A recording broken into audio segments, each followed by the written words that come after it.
Hello and welcome to a Shot in the Arm podcast coming to you from the Women Deliver Conference here in Kigali, Rwanda. I am your host, Y-Isha Raphael. The Women Deliver Conference convenes thousands of decision makers from diverse fields, including civil society, government, private sector, and international agencies, alongside women's rights organizations and movements, youth-led and LGBTQIA plus organizations and advocates representing intersectional identities of girls, women, and underrepresented populations in order to identify solutions, bolster accountability, and drive change. Women Deliver 2023 hopes to adopt a greater focus on partnerships than ever before by building bridges between diverse actors and bringing country level advocacy perspectives to bear, both in person and virtually every single step of the way. Africa is now facing a major demographical challenge. According to recent UN forecasts, the continent is expected to double its population by 2050 from 1 billion to nearly 2.4 billion inhabitants. Most importantly, half of that population will be less than 25 years old. My generation is the vanguard of this change, particularly us young women. We refuse to accept the status quo that is holding back our rights, our economic and social opportunities. And most importantly, given the current climate crisis, our future. Joining me today is Patricia from Uganda, a young leader here at the conference, and we're going to be having a discussion about our expectations and our aspirations for this conference, especially in alignment with the youth pre-conference, which we just attended today. Thank you so much, Patricia, for joining me for today's podcast. The weather is lovely. Rwanda is just the most beautiful, fresh air, safe place to be, and yeah, very calm. So I'm very excited to have you here with me. Please take a moment to introduce yourself. Thank you so much, Y-Isha, for having me. I'm honored. I'm called Patricia Humura, and I come from Uganda. That's where I live. That's where I work. I do work around improving menstrual health and promoting women's leadership, developing women, and I also do. I survive Yeah. Uganda.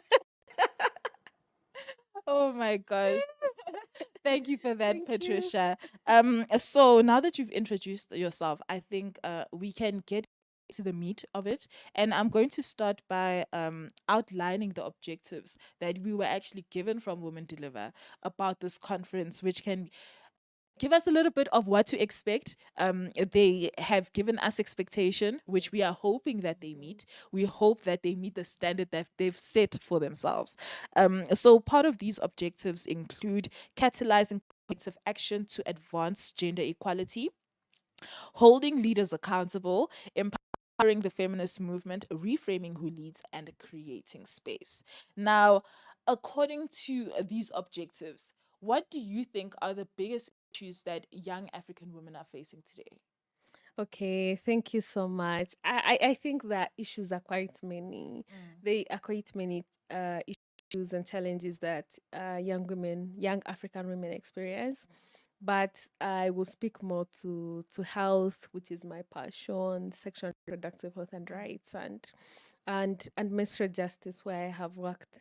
So the common challenge is it's really to do with access to information, access to resources, access to support, to different mentors, and so to different resources. mm, So if we are looking at like in the area of menstruation when we're working, it's quite hard to access the appropriate, accurate information. mm, And I would just share an example of Uganda, especially in schools, in some of the schools in the rural settings that we work in, even in the peri-urban and urban. There is misinformation about menstruation, like if you're having painful periods, that you fertile, you find kids joking around. They're like, "Oh, you be a good mother because that means you're fertile," but there could be an underlying health condition, and so it's related to that. But we've also grown to see that we need our voices to be supported. Mm. And so for me today, when I was listening and attending the pre-conference, that was so outstanding for me. We are here, we already have voices, we use our voices differently, but how can we be supported to take up leadership positions, to be leaders, good leaders, to be positive, transformative leaders? Mm. How can we be supported to grow, Mm. not to find everything on the table, but to act, because Yeah. if we are looking at collective action, Mm. how do we reach out in our networks as we are here? And I think that's one thing that I like about this space. Almost everyone is here. When I say everyone, I mean leaders, different stakeholders are here. So we need to know that actually you need to reach out and and take up the leadership, take up the Mm. roles.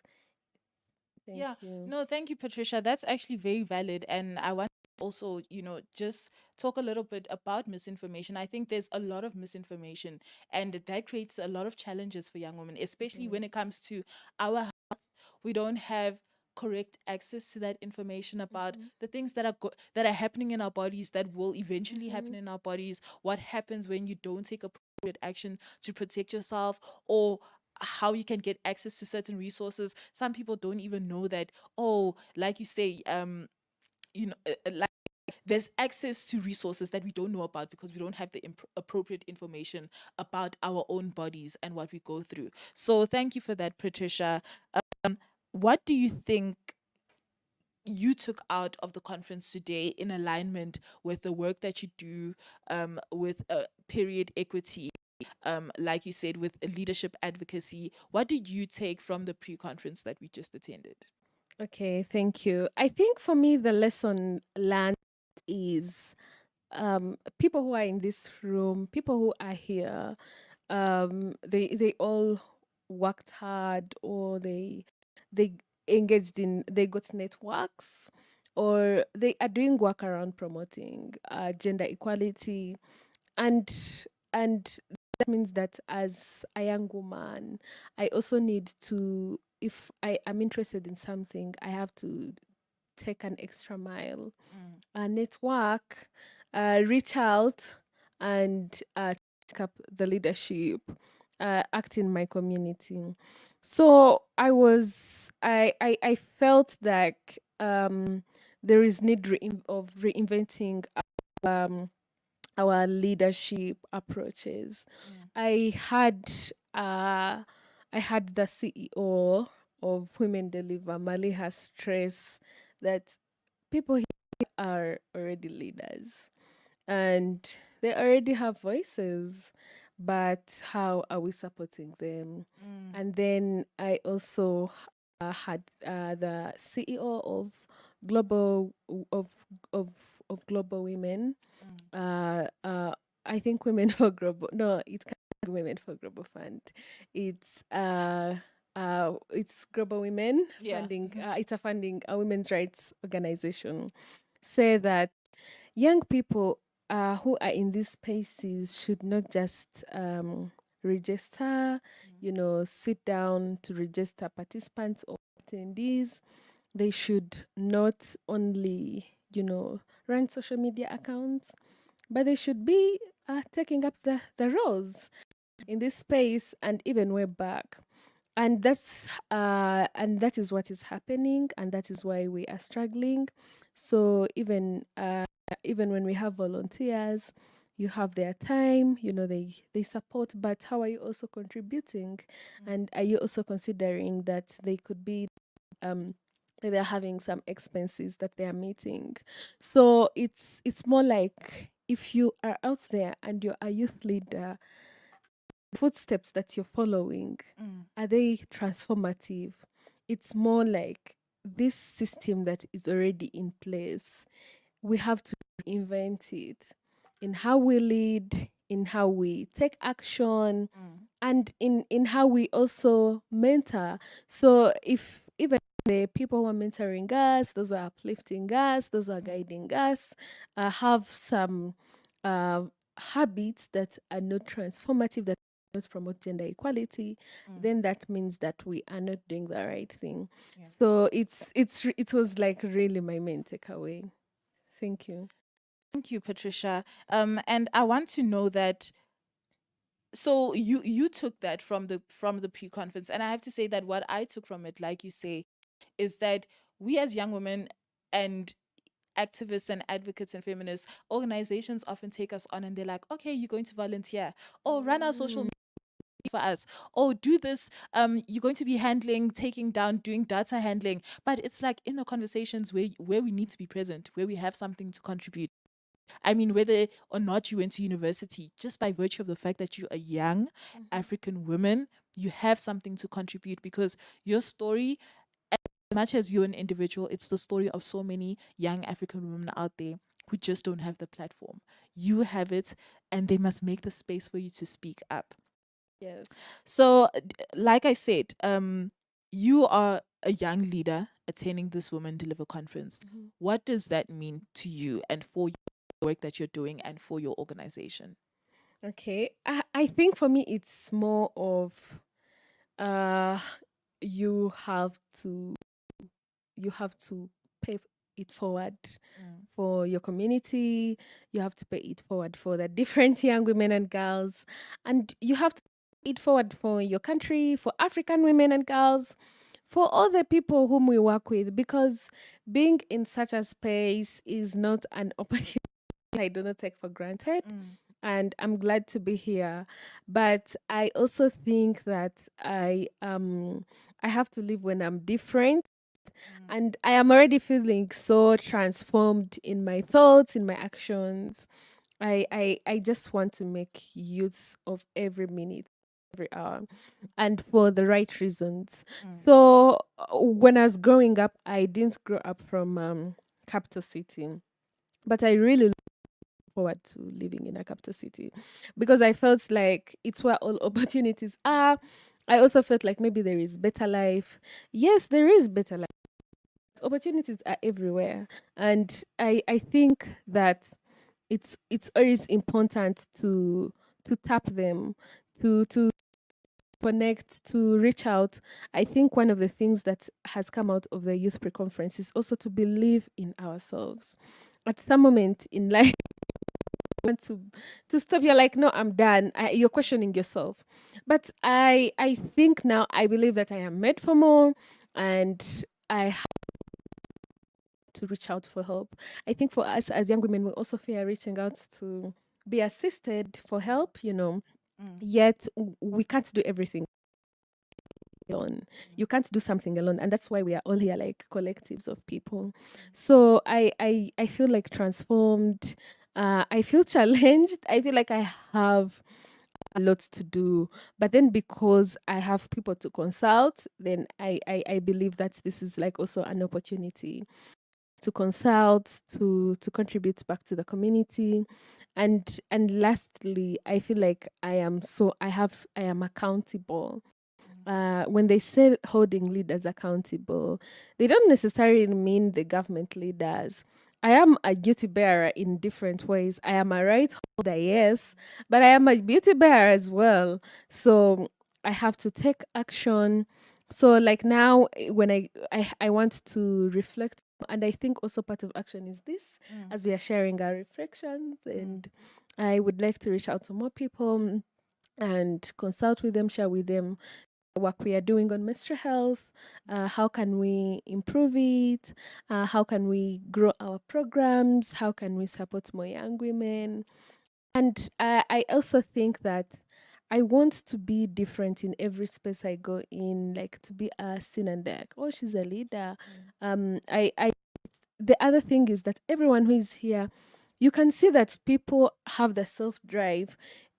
Different sessions, people are working, people are interacting, people have they have strategies, they have planned on how they want to participate in this conference.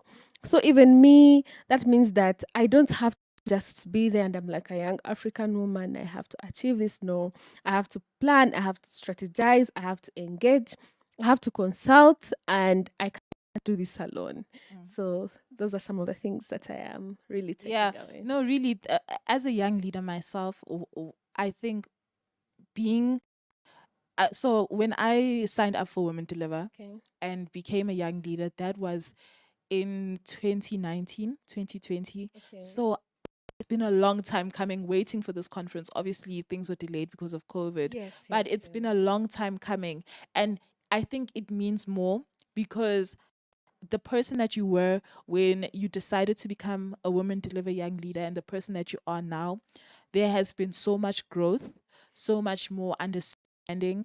And I'm glad that we get to meet at this point. We get to network and socialize, um, and be better leaders. Mm-hmm. You know, an opportunity for us to do more. I think we were in the adolescent stage, actually, Mm-hmm. most of us when we signed up to be young leaders. Yes. But now we are going post adolescent, we are going into our mid 20s, and we now have to give that space to the young adolescents who are the ones that are supposed to be representing, actually.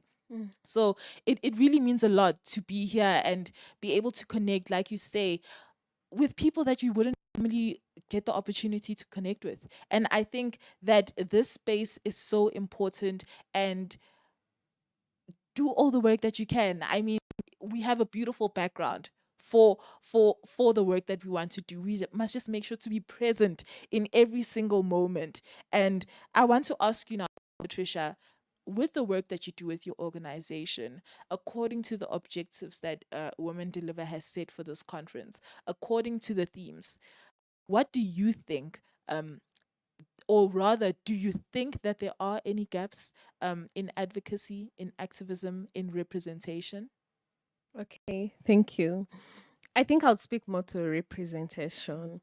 And as someone who is quite passionate about equity, supporting where there is need, I have learned that, and also like who is interested in research, mm, especially ethical research, is if you are going to make change, you have to get evidence mm, and you have to listen mm, listen and get to hear the perceptions of others. And I credit researchers for that because they'd never share things they've concocted if we're looking at mm, ethical research. So, in terms of representation, when you join this space, I've seen lots of, I think, young people. mm, Um, I've seen I've not seen so many adolescents, mm, and transition is key.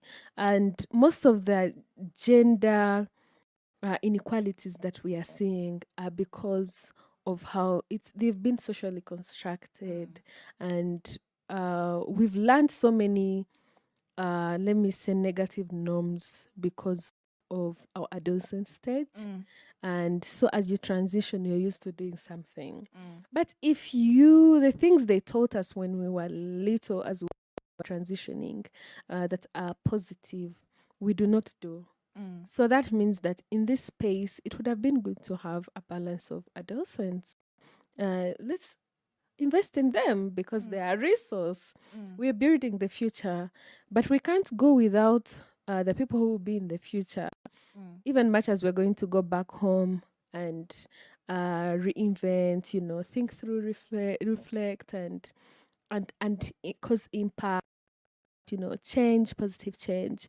But if we don't have a balance of adolescents, a balance of youth, a balance of elders, mm.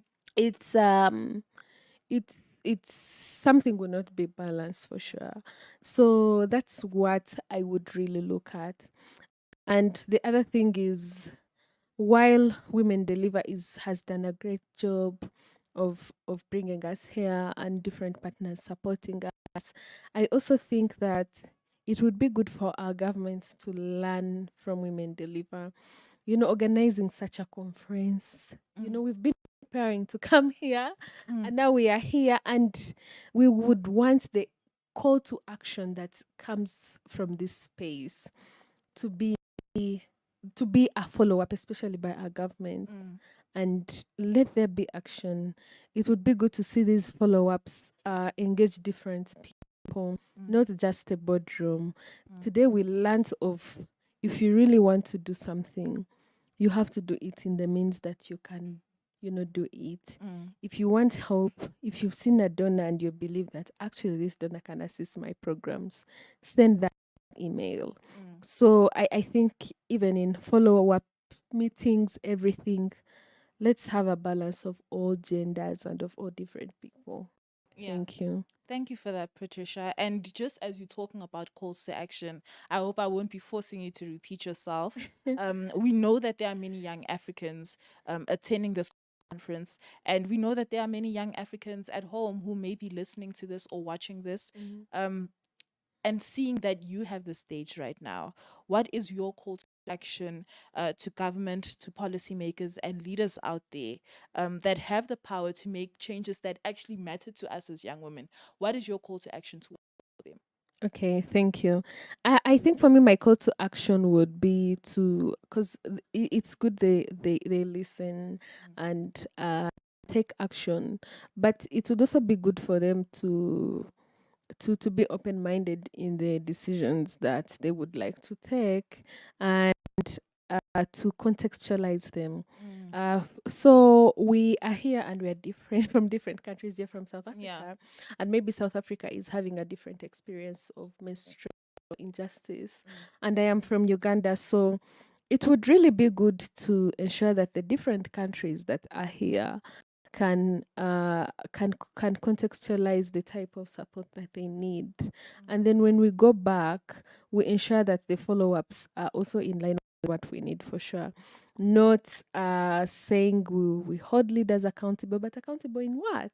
exactly. you know Yeah. yeah, so for us, we are really struggling with menstrual injustice, and it's because of some of the negative norms that have been there due to stigma. We are really struggling with having access to menstrual products, Mm, and we are seeing like the climate change is also, coming into affecting women's lives. mm, So how can we ensure that some menstrual products are accessible mm, to those who are in need, mm, and because that is what we need, and how can we ensure that different there is a balance of of engagement for all genders and all different people in their age groups, because it's good to always have a perception of someone else mm. and listen to them, and you be open minded as you address an issue, rather than stick to a certain policy or a certain structure. But let's also be open minded as we end all the iniquities and gender inequality. Yeah, I think that's a great call to action. And just to add on to that, as I always say, when it comes to making changes, whether it's helping organizations, lifting Mm. them up and providing them with funding, providing them with any other type of resources, whether you're changing policies in education, whether you're changing laws to protect young women and to protect people who are underrepresented and overly stigmatized and overly abused, there's nothing about us without us. Mhm. So if you're having a discussion about the LGBTQIA plus community, make sure they're in the room. If you're Yes. having the conversation about adolescent girls and young women, make sure they're in the room. You're telling yourself that you're sitting in a boardroom of old people in their 40s, 50s, and 60s talking about the experiences of adolescent girls and young women. 16-year-olds, 13-year-olds need to be in the room and letting you guys know what is actually up. Mm. Nothing about us without us, totally and completely. And I'll say that that is it for this episode. I hope you guys have enjoyed this primer. I think, and I hope that we've given you a little bit of a look into what is happening here at Women Deliver. We definitely will be back with more discussions. Patricia is going to be hosting her side event here at Women Deliver and representing. So we're excited to support, excited to actually talk more about period equity and get in depth into that discussion, because I think it's not only a discussion about Uganda, like you said, it's a discussion True. about the True. whole of Africa, and all our experiences can contribute to lifting up our voices and bring attention to the work that needs to be done further. So I'll say that a Shot in the Arm is a project of the Global Listening Project. And thank you so much to my guest, Patricia. So happy that you have come to join us. I know that this weather is so lovely. Everybody wishes to be outside, but you decided to be in here with me recording. And I'm so grateful for that. Thank you for joining us. And thank you to my executive production team, Ben Plumley and Eric Espera in California. Do not forget to subscribe wherever you get your podcasts from and give us 5 stars. And I will be back tomorrow. My name is Y-Isha Raphael, signing over and out from Women Deliver in Kigali, Rwanda. Thank you. Thank you. Bye. Bye.